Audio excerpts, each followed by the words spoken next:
Good morning to virtual Anaheim and guten Abend from Germany.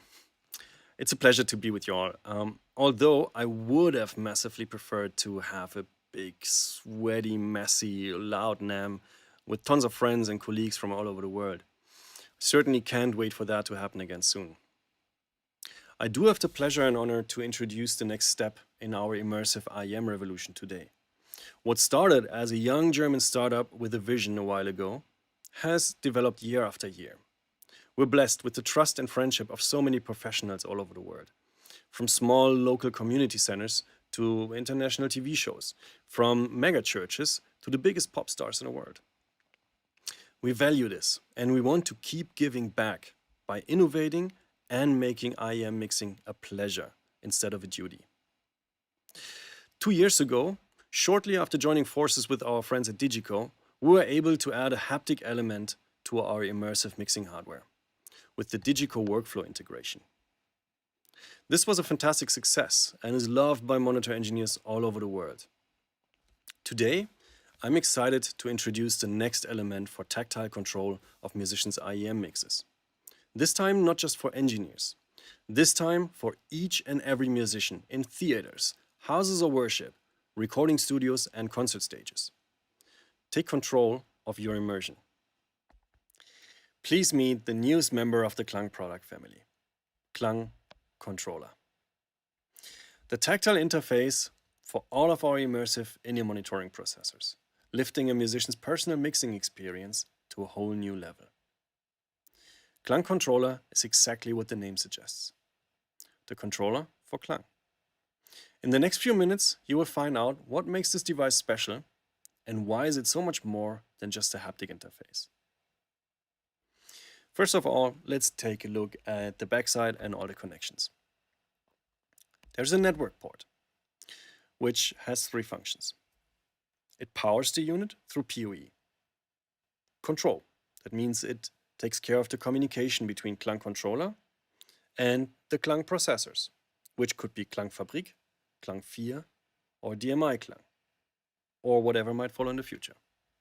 And then there is a Dante 2-channel in and 2-channel out port. The Dante input, of course, sends the actual immersive in-ear mix from our KLANG processor to our KLANG controller so we can locally listen to it. The output can be used for several functions. I will get back to that. There's a USB port, which we can use for software updates, but also to exchange show files. Right beside that, there is a local aux in the form of a mini jack, which gives us a stereo analog input directly locally on our personal mixing station here. That is super handy for a musician, for a drummer maybe who needs a local click or a playback or a rehearsal track in a break between rehearsal songs.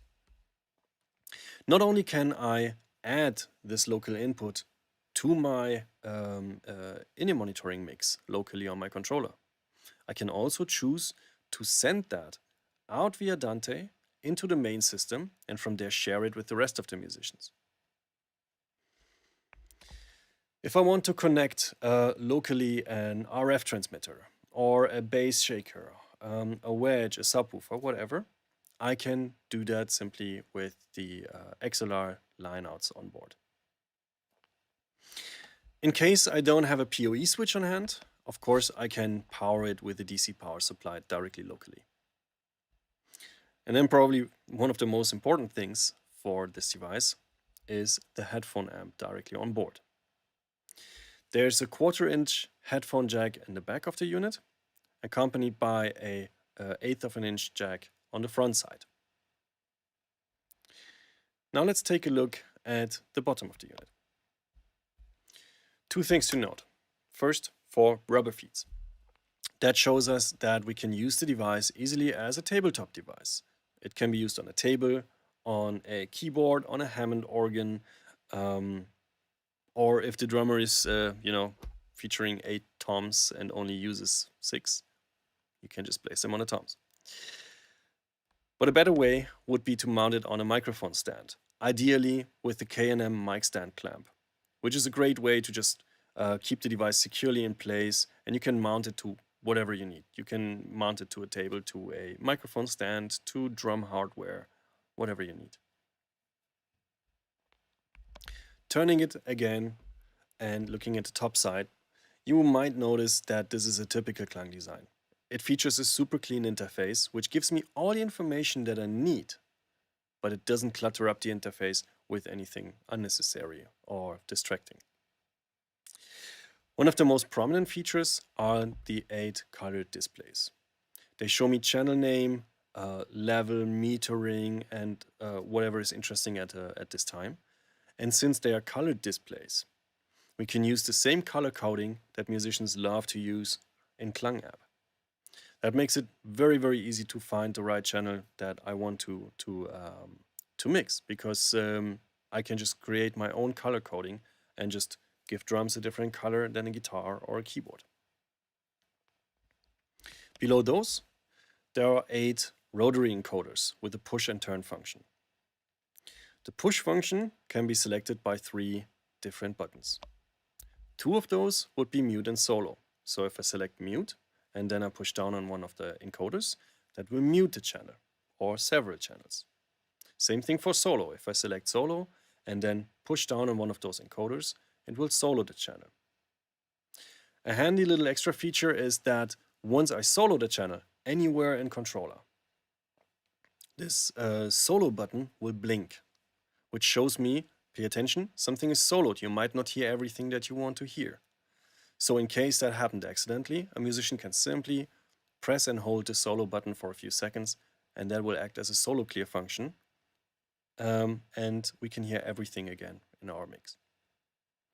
The third option for the push function is the config button.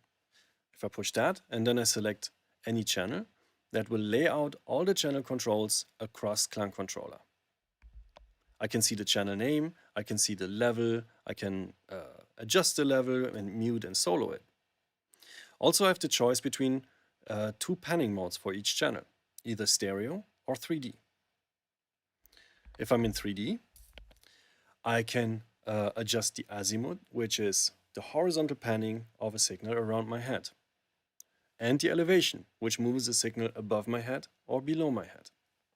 That means with those 2 rotaries, I can access any angle for any signal around my head super easily and create my perfect immersive in-ear monitoring mix. If I'm using a stereo channel, I can also adjust the width. That means I can decide how far apart left and right channel of a stereo signal are apart within my binaural immersive soundscape. I can assign a channel directly to a different group, and of course I can also change the color to whatever I like.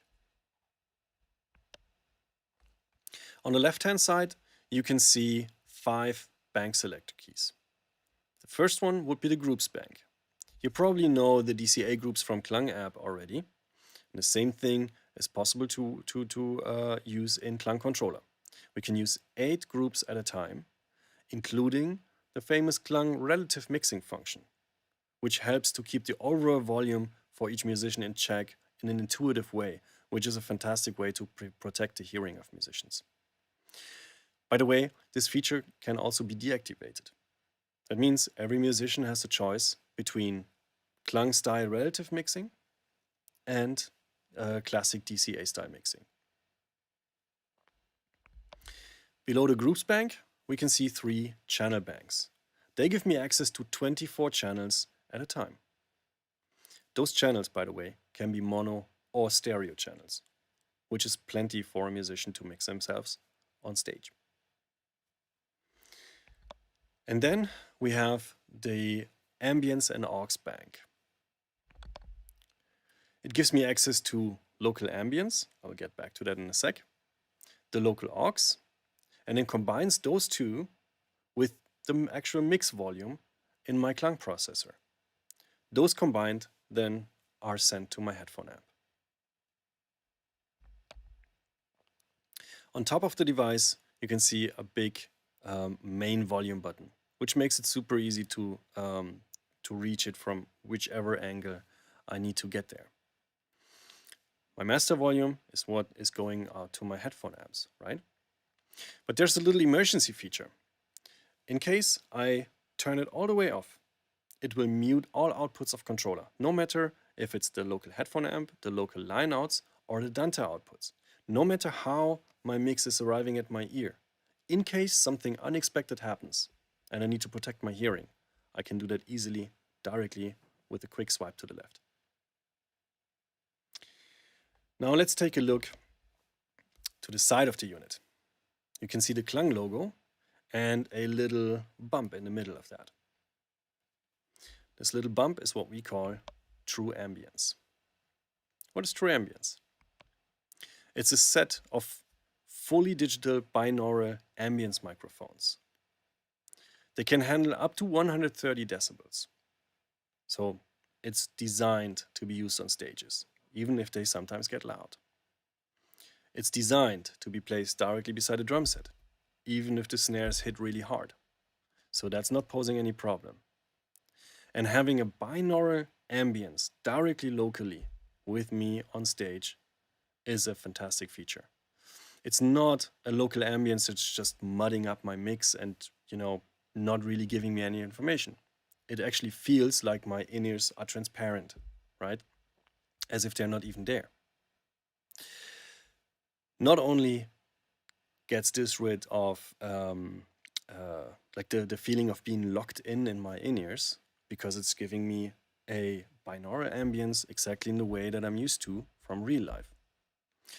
But also it makes communication super easy. Gone are the days where in a rehearsal situation, I need to, dig out my in-ears to have a conversation with the musician beside me. I just use the local ambience, the true ambience.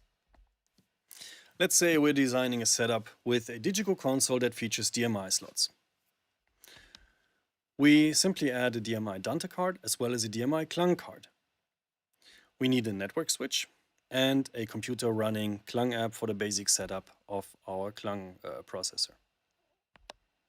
Now we add a couple of network cables from the Dante port to our switch, from KLANG DMI's control port to the switch. We add in the computer, and if we choose to use the integrated workflow on the console surface as well, we simply add another network cable between DMI KLANG and the console's network port. If you want to learn more about the integrated workflow of KLANG, having all the KLANG controls directly on the digital console surface, just follow the QR code above my head here, which will lead you directly to a webinar on this topic, where you can learn all the functionality as well how to set it up. Now let's add a couple more controllers to our system. We just run a couple of network cables to some controllers, and if those controllers are meant to be used by, let's say, singers who want to move freely across stage, we can directly locally connect RF transmitters to the line outs of controller. If we want to have it tidy and we have all the RF transmitters in a rack beside our stage box, we can of course send also the KLANG mixes back via Dante into the main system, and from there, send it out to whichever output device we want to use. Speaking of Dante, by the way, you don't have to manually repatch your Dante with Dante controller in case you're changing one controller to a different mix. Once you choose a different mix and you have the Dante follow function activated, the repatching is happening automatically. So it's a super quick way to work with it. For the rest of the musicians, we simply add a couple of more controllers, and of course those musicians can use the headphone amps directly on board of KLANG controller. Now let's say you have a couple of guest musicians coming in, so you have more musicians on stage than controllers at hand. No problem, you can simply add a Wi-Fi hotspot, and the rest of the musicians simply use KLANG app in the same way that they're used to doing it already. So KLANG app and KLANG controller can happily live side by side in different mixes.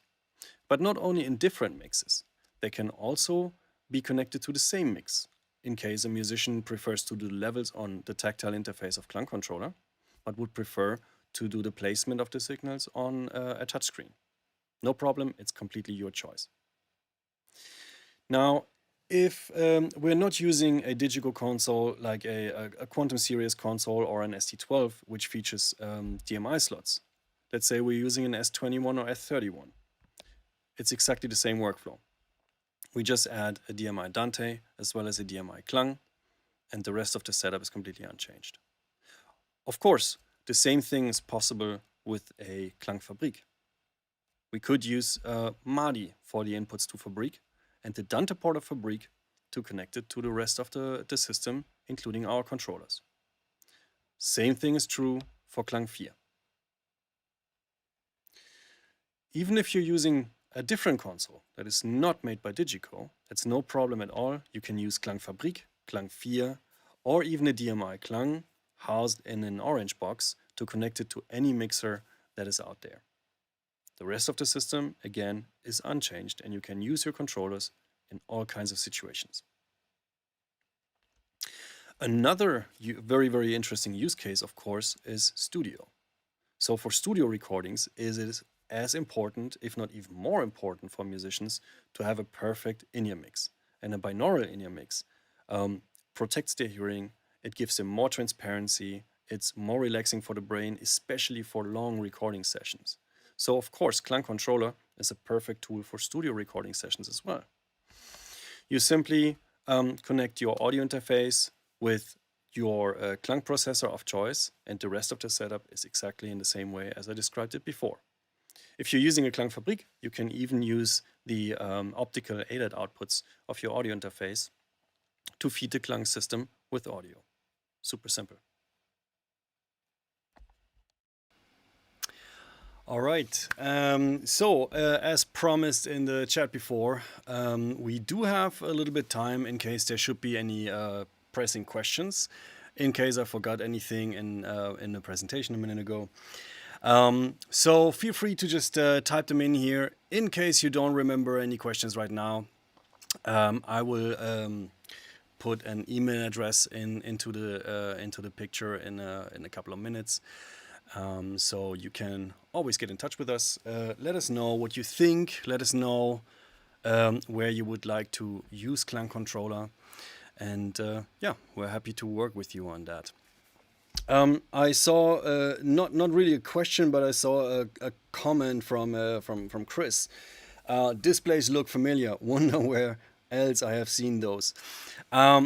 Yes, of course. As I mentioned before, we are a part of the Digico family, and KLANG Controller is a love child of KLANG and Digico, if you can say it like that. So yeah, there's quite a bit of Digico hardware knowledge in there, which is of course a super important factor because it has to be done by a company that absolutely knows how to do tactile devices and how to make them stable and work well, okay? And of course be rugged. So yes, there are a couple of things that you might be recognizing. Let's see. There's a hi from Pete Snellgrove. Hey, buddy. Good to virtually see you. Yeah, it's a very different NAMM than all the ones that we had before. So there's a question coming in from Zeke. Hey, buddy, how are you doing? When is the controller being released? I don't have an exact release date yet, but it's going to happen in Q1. And I would be quite surprised if it would be late Q1. So just follow our social media, follow our news, sign up for the newsletter, and you will be the first ones to hear about it once it is available. Oh wow, and I'm getting a comment on my beard. I guess I'm a full YouTube influencer now. So, guys, not too many more questions. From chat, there was a comment, love seeing Dante represented in so many products. Yes, Dante is a super helpful helpful way of getting audio into the right directions, and it's massively flexible. So yeah, it does absolutely make sense to stick with Dante, as we have done from the beginning. And I have mentioned it before, but I have to mention it again because I personally find this a super cool feature, that we have the Dante follow functionality, which means that if I change a mix on a controller to a different one, I don't have to cramp out Dante controller. The audio patching will just follow automatically. As I mentioned before, that is a great way to just make changeovers between different sets faster. But also, just to give you an idea, it's possible to just put a controller beside front of house if there's no monitor console, and the front of house engineer can just easily listen into all the mixes of the musicians through the same headphone amp that they're using there. Or you could even use controller like a mini monitor console on the side of the stage. So a tech could just help the musicians during the the setup and sound check. So let's see. I think there are some more questions. Will you post the video? Yes, the video is going on YouTube, and we will post the link probably in the next couple of days. So yes, that video is going to be available. Mark Frink, hey buddy, how are you doing? Mark is asking, what's the minimum system? I would say the smallest system that you could do would be a KLANG 4 and one controller. So there's no actual minimum size of a system. You can just connect directly one controller to any existing or future KLANG processor. That is no problem. Then there's a question from Tom. Hey, how are you doing? If I use an orange box with MADI and a DMI, how do I get the control cable you had from the Dante card? Not sure if I understand the question correctly. Oh, right. Okay. Yeah, you can just simply connect both the Dante port from the DMI Dante and the control port from your DMI KLANG with your switch. And that's how both are in the network. And then controller again has the combined port, so it just picks apart it itself between audio and control data. Jose, sorry, I hope I'm pronouncing the name correctly, is asking if there is a press release on this. There will be, yes. Today is just the first time that we are mentioning this publicly in detail, and there will be a press release on this, of course, absolutely.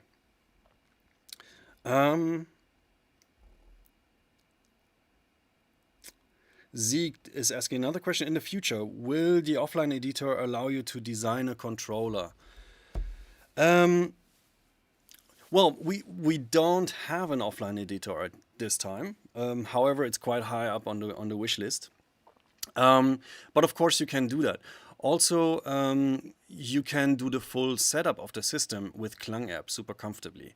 So that's how I would recommend to do it. So if you have multiple controllers, just do your setup for all the mixes in KLANG app, do all the naming, the coloring, and basic mix from there.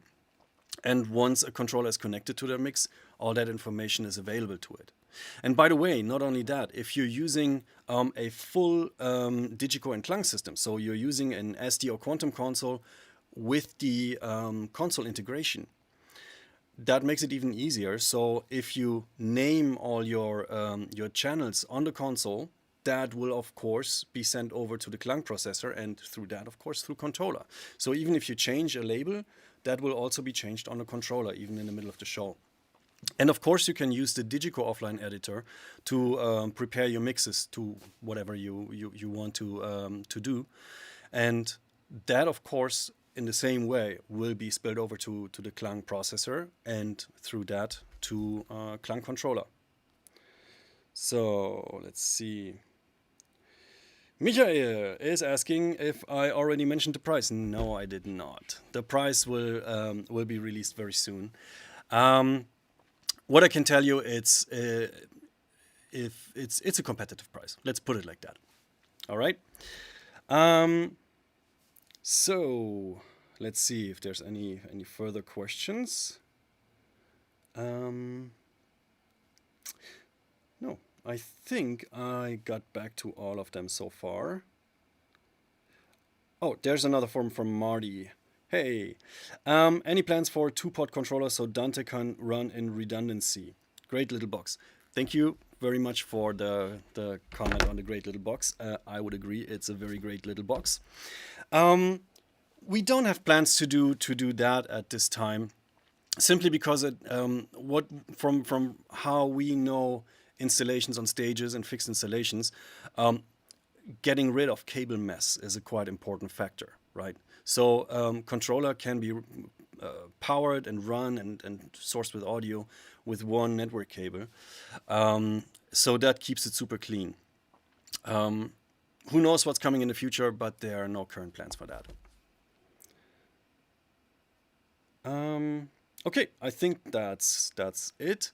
So guys, if you should have any further questions, if you remember anything later, just feel free to get in touch with us. You will see the email address in the when I finish here, and we are super happy to to get back to all of your questions and talk about all kinds of installations. And we're super excited to see our newest baby in the wild. So once you have one or several, send us pictures. We are always curious to see that. So, ladies and gentlemen, thank you so much for joining us here today. Please enjoy the rest of NAMM and Believe in Music. I really hope to see you all and more people next year in a real physical NAMM again in Anaheim. Can't wait to see you there. So let's have a chat, let's nerd around, let's have a beer and a bite. So thank you very much, and have a lovely rest of the day. And keep in mind, we're doing another presentation on Thursday. So join us there. We might go even a little bit deeper in the functionalities of KLANG Controller.